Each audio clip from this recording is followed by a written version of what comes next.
এক লোক বাড়িতে এসে তার ভাবিকে উড়াধরা পিটানো শুরু করেছে। লোকটার পিটুনি খেয়ে তার ভাবি জোরে জোরে চিৎকার চেঁচামেচি শুরু করে দিল। এদিকে এলাকার সমস্ত লোকজন তাদের বাড়িতে চলে আসলো কি হয়েছে তা দেখার জন্য। তখন এলাকার মাতুব্বর সেই লোকটাকে জিজ্ঞেস করলো, কি ব্যাপার, তুমি তোমার ভাবিকে এইরকম ভাবে নির্যাতন করছো কেন? তখন সেই লোকটা বলল, মাতবর সাহেব আর বইলেন না, আমার ভাবির চরিত্র মোটেও ভালো না।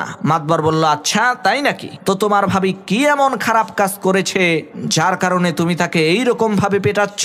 তখন সেই লোকটা বলল, মাতবর সাহেব কি বলবো দুঃখের কথা, আমাদের এই এলাকার যাকে আমি জিজ্ঞেস করি, কি ভাই মোবাইলে কার সাথে কথা বলেন, আজব ব্যাপার, সবাই বলে তোমার ভাবির সাথে কথা বলি। তাহলে মাতবর সাহেব আপনিই বলেন আমার ভাবির চরিত্র কত খারাপ, সে এলাকার সমস্ত পরপুরুষের সাথে মোবাইলে কথা বলে। তখন মাতবর বলল, আরে বেয়াকুব, আসলে বিষয়টা এইরকম না।